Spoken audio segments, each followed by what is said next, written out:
you know what's the difference? Farhan, apa beza prison and a jail?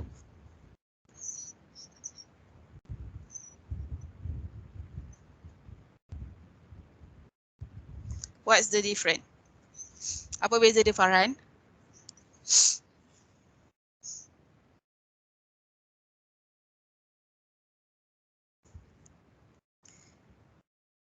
Farhan?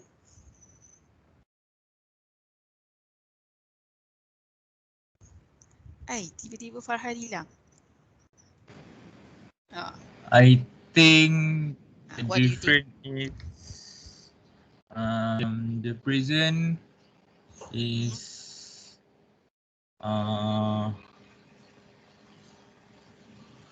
just one small one, and Prison, small one, okay. And the jail, jail is all of prison.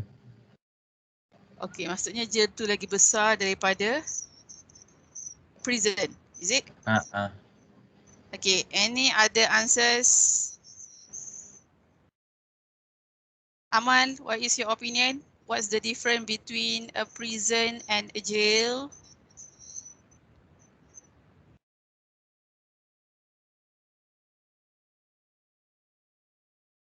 I think the prison is a single cell that the inmates are in. Okay. Here is a full building that Okay. of full cell. Alright.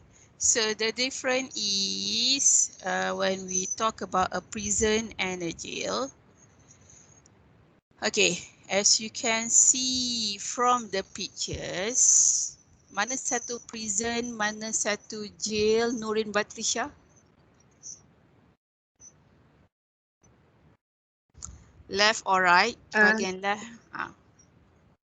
Yang left prison, yang right jail. Okay, that is your opinion. Yep, siapa lagi ni? Alright.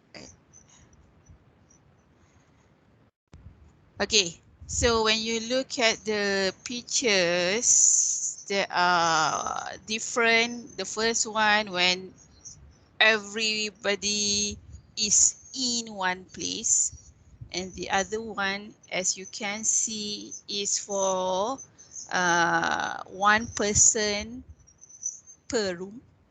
So the jail is actually on your left hand side, and the prison is actually on your right hand side. So what is the difference? Okay, jail can be used to describe a place for those awaiting trial or held for minor crime.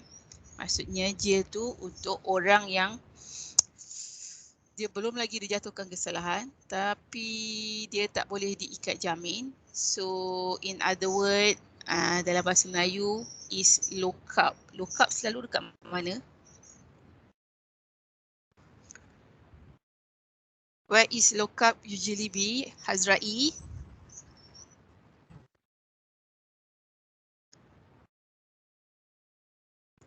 Hazrai, where is lock up? Lock up selalu berada di mana?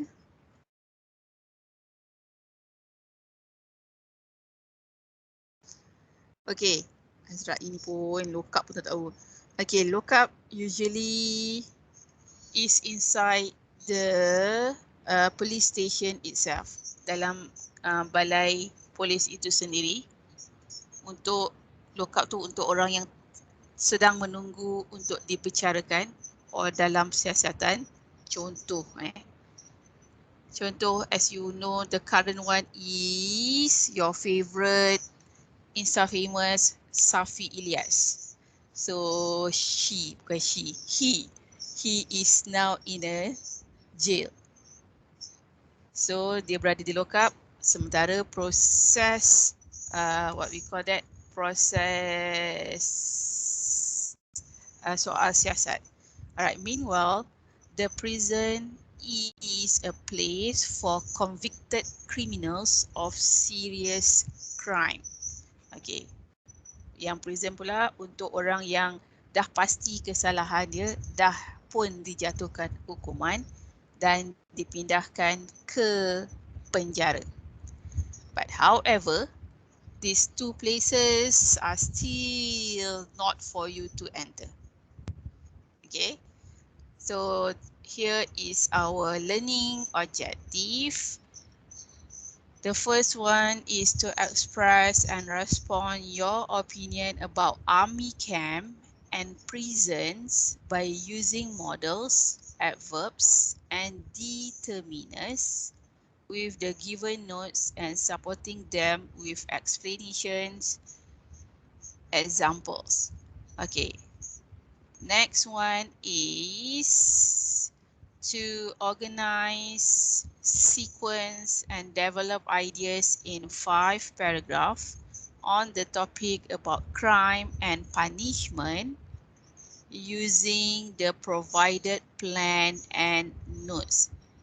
So later from your textbook, page 79, okay, you are going to learn how to write your essays and you write your ideas by using models, verbs, and determinants. Okay, next is, okay, we are going to have a very short discussion on this. Okay, so the question is, do you know about 30% of prisoners reoffend as soon as they are let out of prison? Apa maksud dia? Okay, hampir 30% orang yang keluar penjara itu akan melakukan kesalahan lagi sekali sebaik dikeluarkan dari penjara. So they are still doing another crime walaupun baru sahaja dikeluarkan di penjara. Okay, so this is not a good sign. Maybe it looks smaller in percentage. Awak nampak percentage dia sangat sedikit, but it will keep on increasing if there are no ways to reduce the percentage of prisoners reoffend as soon as they are let out of prison. So there are a few questions here. Okay. Alright, I give you times before I ask anyone. The first question is, what do you think the governments should do to try to stop this happening? Apa patut kerajaan buat untuk mengelakkan, menghentikan perkara melakukan jenayah lagi sekali oleh banduan dari terus berlaku? And the second one is, what do prisoners need to make them law-abiding citizen? Apa yang perlu banduan buat bagi membolehkan mereka menjadi manusia yang mematuhi undang-undang? So I give you about 3 minutes before I ask anyone the answer for it.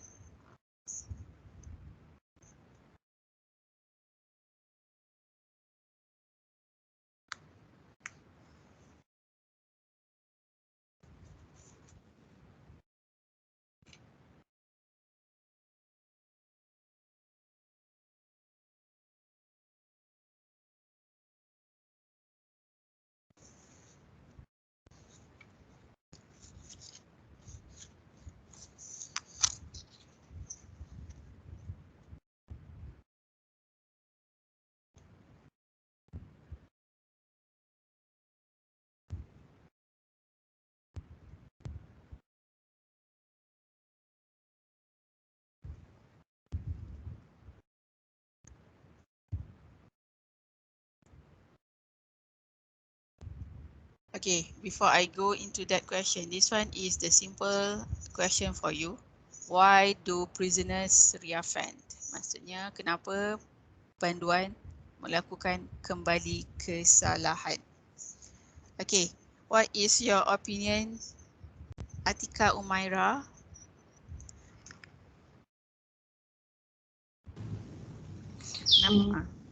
Sebab apa? Sebab diorang terpengaruh balik dengan kawan-kawan lama diorang tu. Lepas tu disisihkan oleh masyarakat ialah diorang bawa keluar pada penjara kan. So orang sekeliling tu ingat diorang still tak berubah kalau dah duduk kat dalam tu pun. Okay, alright, good.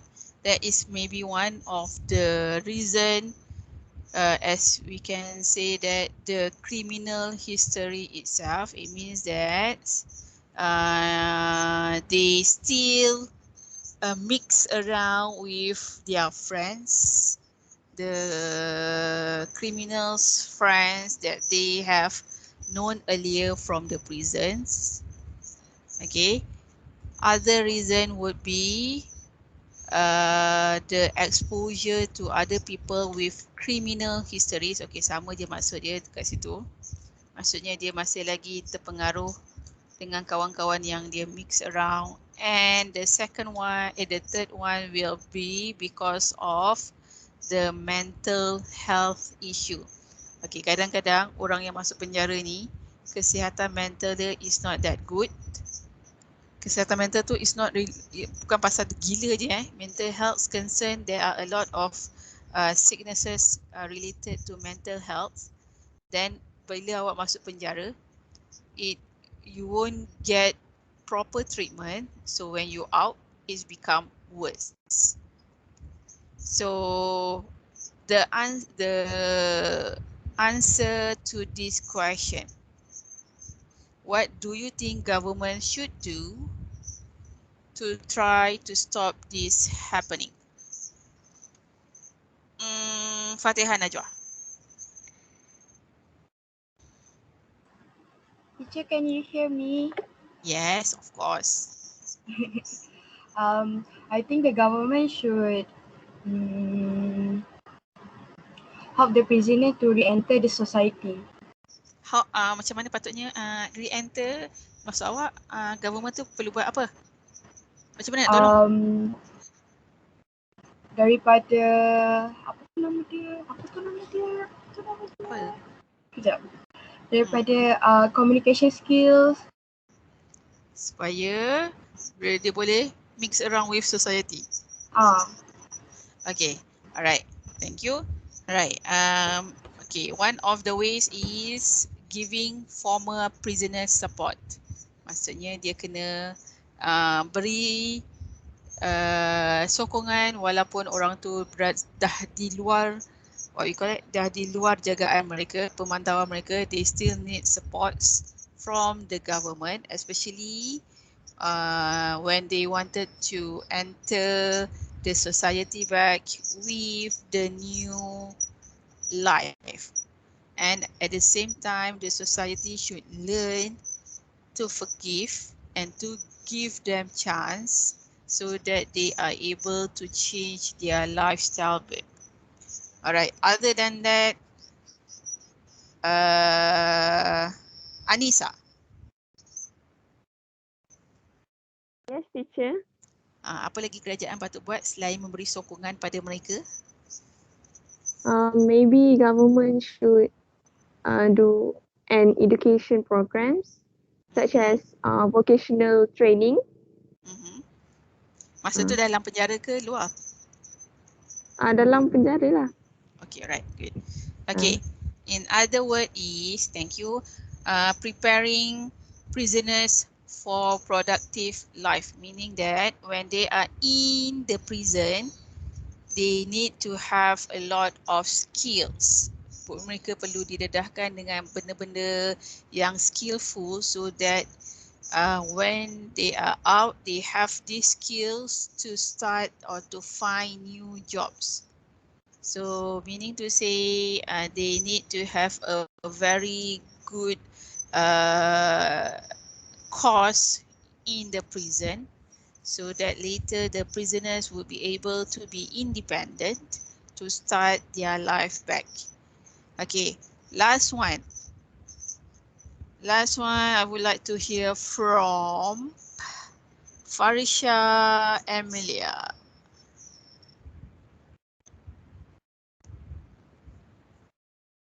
Hello? Hello. I think government should give them facilities like bagi diorang kerja. Oh, maksudnya dia orang tak, maksudnya sebaik dia keluar, dia ada tempat yang sesuai untuk bekerja. Yes. Alright, good. Thank you. Alright, that is also one of the ways the government itself should provide places for them. Maksudnya dah cari tempat sesuai untuk mereka mulakan kerja. Okay, that is one of the good ways also. Or other ways is having more supervision. Maksudnya mereka perlu ada pemantauan jarak jauh. Sebab kadang-kadang dengan pemantauan ni, the prisoners will still alert. Mereka akan rasa takut to do it again sebab mereka merasakan they are still in the supervision by the police. Okay, next question. Why do prisoners need to make them law-abiding citizens? What do prisoners need to make them law-abiding citizen? Okay, apa yang perlu banduan buat untuk menjadikan mereka seorang yang mematuhi undang-undang? Alright, I would like to hear the answer from Nurin Batrisha.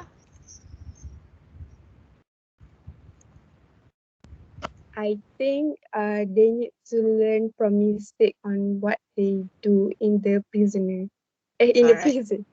Alright, good. Okay, maybe they themselves need to know and learn from their mistakes itself. Alright, so meaning to say learn in prison to play the role as a citizens, and other than that they should set a good example to young generation, meaning to say they have families, they have kids. Nak tak nak, they have to start from somewhere to be a good example to their children.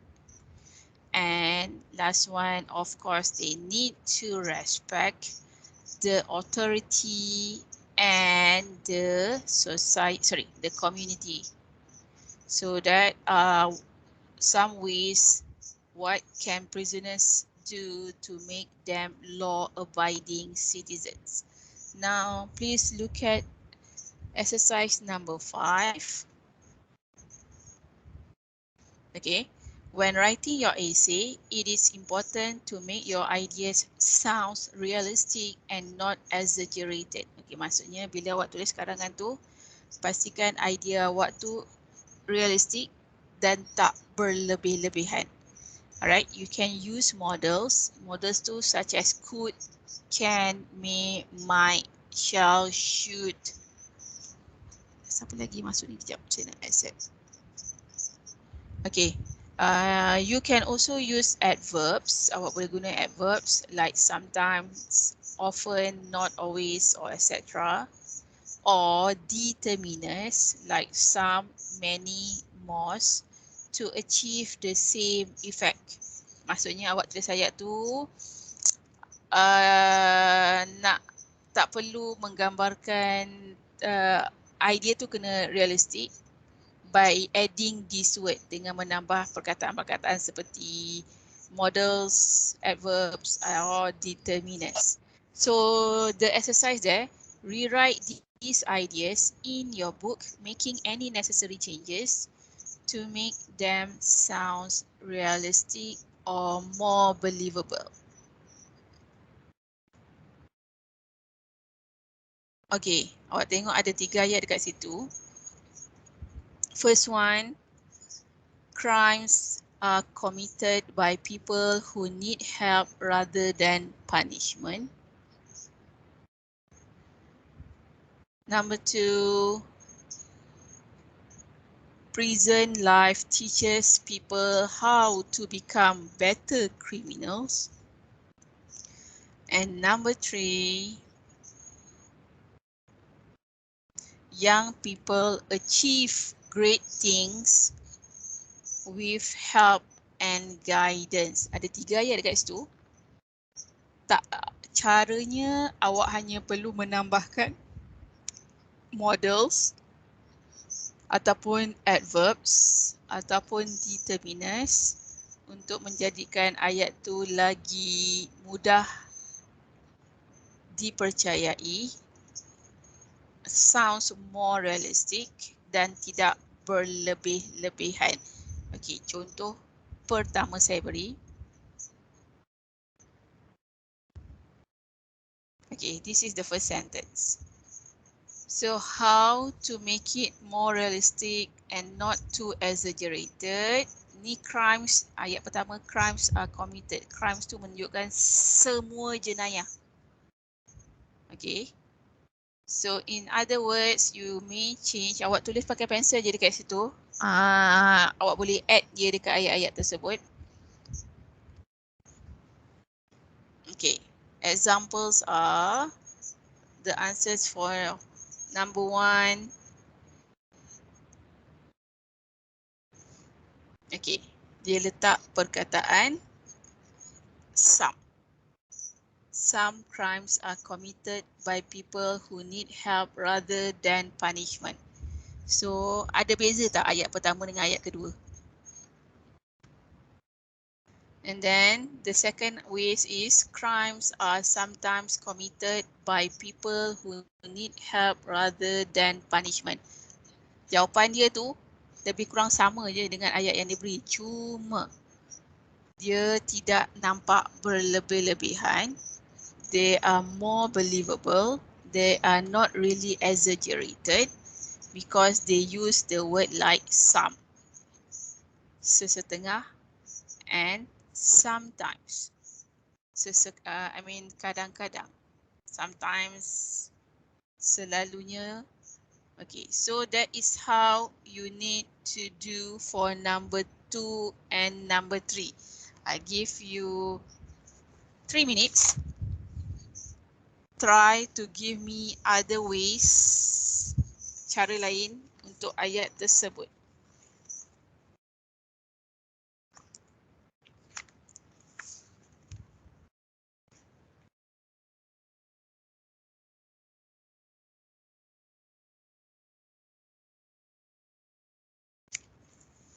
Ayat kedua, prison life teaches people how to become better criminals. Kehidupan di penjara mengajar orang macam mana to become better criminal, okay, untuk menjadi seorang banduan yang lagi baik.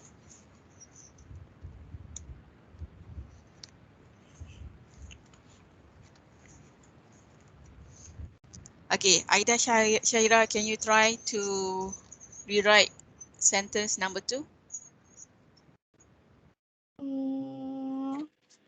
Sometimes prison life teaches people how to become better criminals. Alright, good. Okay, number 2 can be prison life, or sometimes prison life can teach people how to become better criminals. Okay, number 3, Sharvina.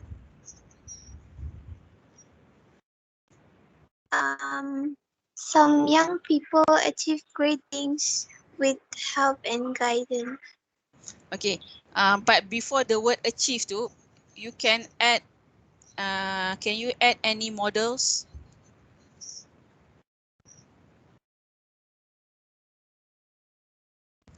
For example, some young people could achieve great things with help and guidance. Alright, you add the word some or maybe many, and then you add the word could before the word achieve. Okay, so here is your task.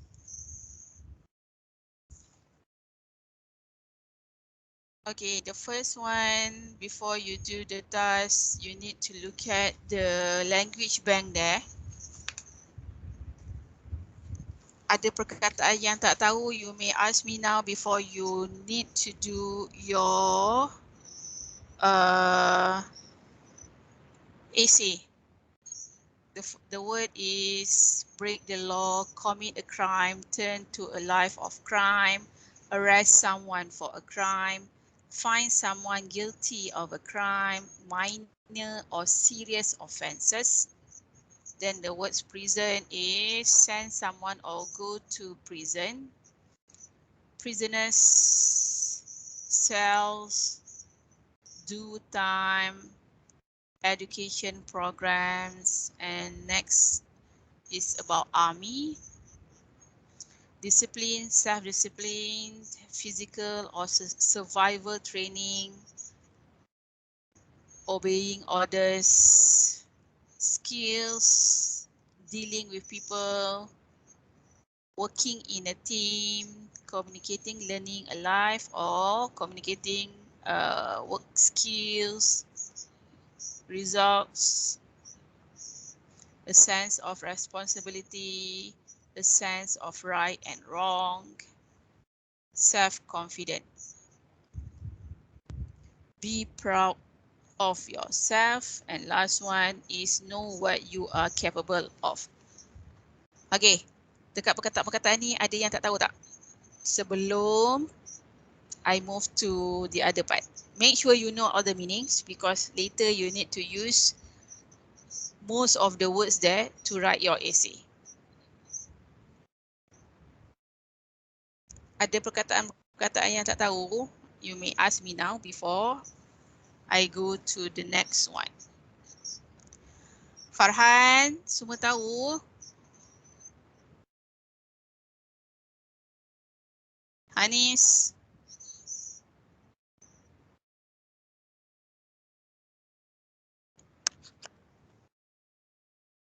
Okay, so tak ada soalan, all these words, so hopefully you know all the meanings from there. So now look at the download box, ada dekat bahagian bawah tu.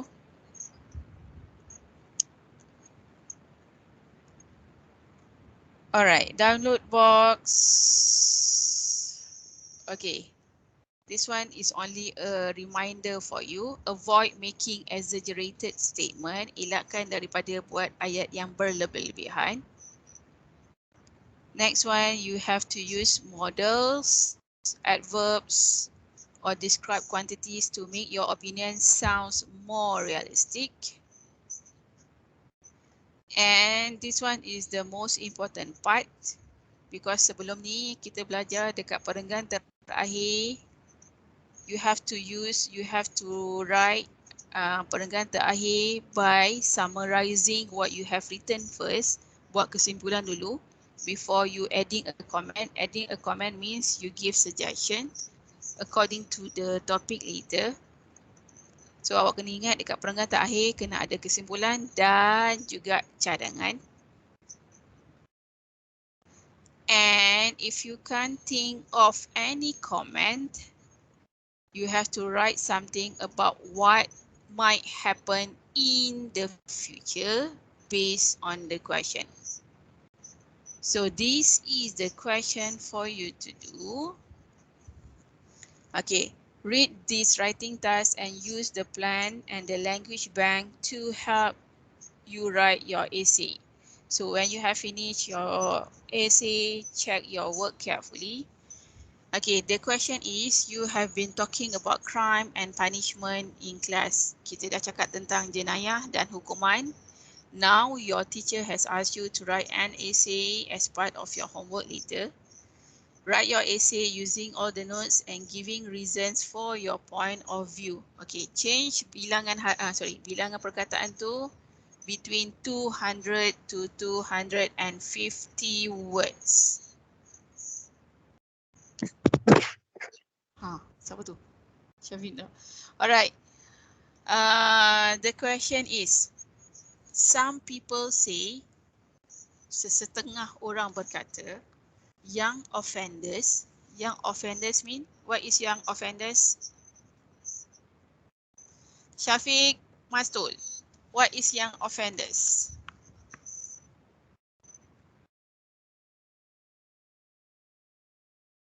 Syafiq.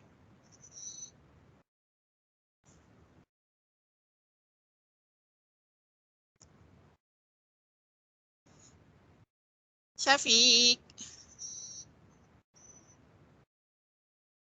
Tidur lagi ke apa Syafiq ni?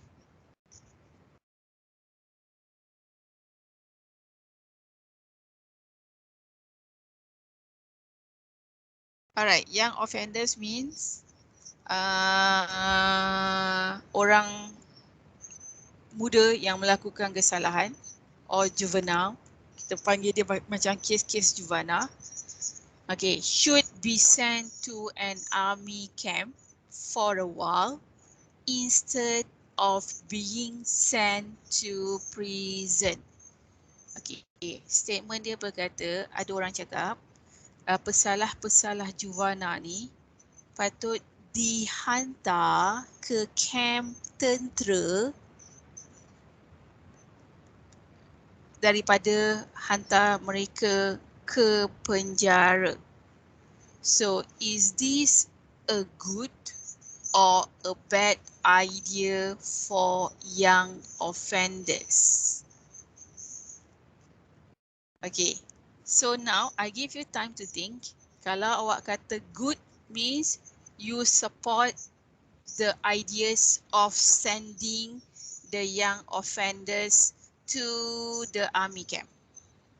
Okay, ingat kalau awak pilih good, maksudnya awak sokong statement tersebut untuk menghantar pesalah-pesalah juvenile ke kamp tentera. If you think this is a bad idea, it means that you are not agree, awak tak setuju diorang dihantar ke ke kamp tentera, awak nak mereka terus dimasukkan ke penjara. So I give you 2 minutes before we hear all the ideas from all of you, whether it is a good or a bad thing.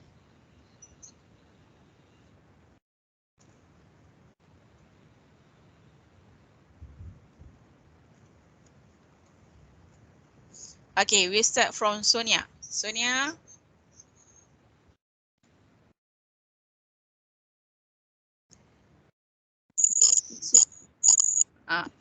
Awak rasa good or bad?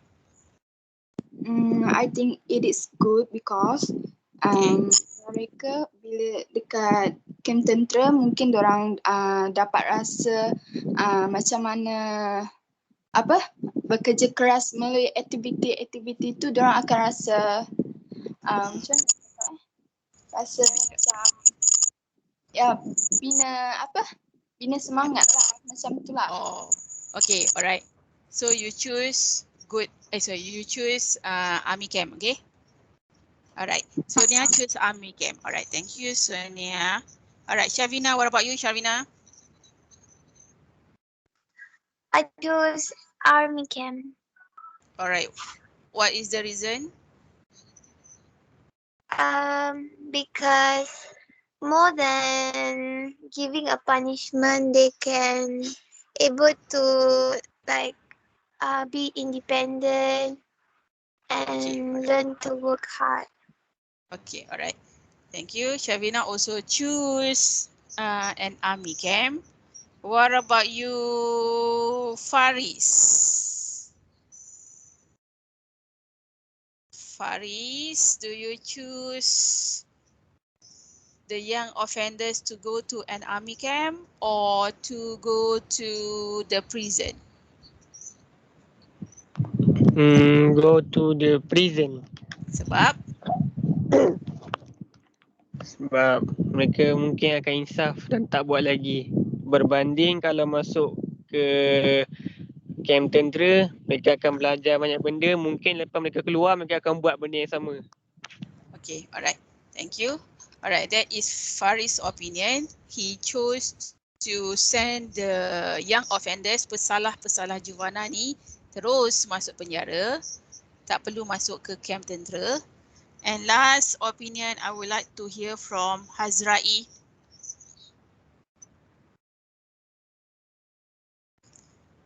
Baik. Awak rasa kalau awak saya memilih camp Okay, sebab sebab ya kalau kita masuk dalam camp tu kita akan mempunyai apa? Diorang sediakan pelbagai peraturan yang ketat. So Oh, para. So yang para pesalah Joanna. diorang terpaksa ikutlah. Okay, alright, thank you. Okay, so anyone else in this group choose prison selain daripada Faris? Ke Faris seorang je? Anyone of you choose to send them to prison? Tak ada, semua pilih untuk hantar ke camp tentera. Teacher, Yes, Fatihah. I choose prison. Sebab? I think sebab kalau macam army camp kan diorang macam still terbuka dengan outside lagi. Dunia No. luar. Okay, wait. Army camp here meaning to say that army camp tu untuk prisoners je. Still, diorang tak boleh keluar masuk. So tapi cuma means the approach is different lah from the one to be sent in prison rather than army camp. So awak tetap pilih prison? Fatihah? Actually, tak, saya tukar. Okay, alright. Okay. So some of you might choose prison, but most of you choose to send them to an army camp. Army camp ni bukan macam summer camp Army camp is like a real training for them later. So this is the notes. Okay. The notes are being punished for crime sebagai hukuman atas kesalahan mereka. Next one, they will learn life skills, and next one is your own idea. So you need to use all these notes for you to write your essay. Alright. How to start is the first perenggan pertama, you have to make up your mind whether to agree or disagree with the statement. Okay. Paragraph number 2, you need to compare the punishment that they will get. Okay, kalau misalnya awak cakap awak pilih army camp, awak kena buat perbandingan hukuman yang diterima yang awak rasa dekat army camp tu macam mana, dekat prison tu macam mana. And point number 2, what they learn, the life skills in the army camp. And point number 3 is your own ideas. So here is the plan. Kejap. The plan is you may look at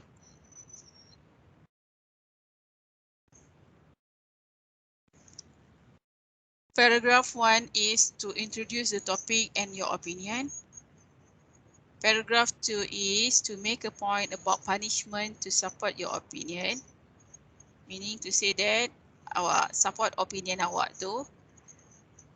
Paragraph 3 is make a point about learning life skill to support your opinion. Paragraph 4, use your own ideas in support of or in contrast to the other points or to show why an opposing viewpoint is wrong. Okay, yang ini perenggan keempat ni, kalau misalnya awak still memilih army, you have to write any ideas there.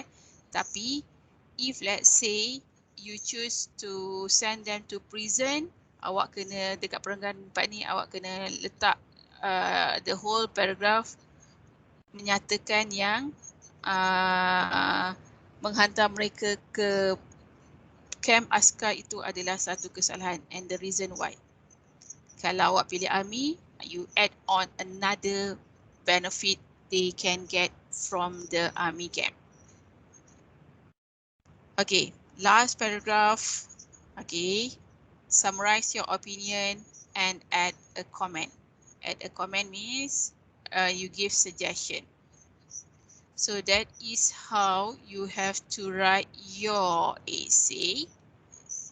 Okay, between army camp and the prison. Okay, I will give you the link later. The link is for you to write your attendance. Tulis attendance awak dekat link tersebut and state your points. Then you have about 20 minutes to do your essay. Once you have completed, please send the essay to me. I will mark your essay in 5 paragraphs. If I give you time to send in the essay sebelum hari Ahad depan. Okay, awak ada seminggu untuk awak menulis karangan ini. So tomorrow we are going to start the new lesson. So if you do not want to procrastinate the jobs, the tasks, make sure you complete everything by today. Kalau awak rasa nak terbeban dengan kerja yang banyak, awak buat dah lain kali. Alright? Okay, that's all for today. Sekejap saya nak ambil attendance. Sure. Ya, kejap. Saya nak ambil attendance awak. Yes. Tadi kan paragraf 1 kan makeup man kan. Lepas tu paragraf 2 kena compare between army camp dengan prison kan. Paragraf 3 tadi apa? Paragraf 3 tu awak terangkan pasal learning life skill. Apa yang awak ambil dekat, okay, make sure you use all the points from the language bank as well. Dekat language bank tu banyak perkataan yang awak boleh guna pakai dan masukkan dalam awak punya karangan. Okay, if let's say you are not very sure what is the army camp look like, awak boleh tengok dekat mana-mana YouTube, you just write down army camp for young offenders. Awak tulis je situ, dia akan keluar. Alright, kejap yang keluar saya nak download awak punya attendance list from here. Mana attendance list awak?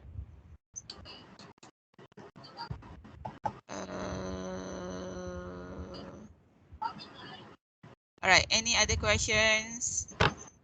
No. Okay, alright.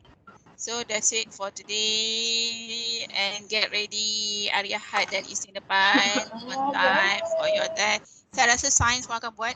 Cikgu Nazra ada cakap. And I'm not sure about other subject tapi most probably they will have it. Because awak dah terlampau lama tak ada exam sebenarnya. Alright, yep. I share you the link in the groups. Tulis link tu cepat untuk attendance awak. And then you can start brainstorm and write down your essay. Okay. Any other questions? No. Alright. If no, you may leave the class now. Bye teacher. Thank you teacher. Alright. Thank See you, you teacher. tomorrow. Thank you, teacher. Thank you, teacher. Alright. Thank you, I'll see you teacher. again. Yes. Teacher, Ya. ni Ya, Nis.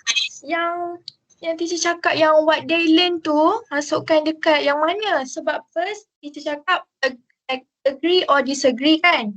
Okay, alright. Yang first, ingat yang first awak kena introduce topik dengan opinion. Topik Okay. tu maksudnya awak ambil ayat yang dekat teks tu tau. Okay. Okay. Paragraf tu awak cakap tentang hukuman, punishment, hukuman yang diterima what kind of hukuman yang diterima kalau dekat kalau opinion awak yang nombor 1 tu awak pilih dekat camp. So apa jenis hukuman yang akan terima? Okay. Then paragraph 3, learning life skill tu, okay, life skill tu apa yang dibelajar dekat situ. Then paragraph 4, your own opinion. Okay, faham. Alright. Thank you, teacher. Thank you. Alright, you may leave the class now. Safika tak nak leave ke? Alright.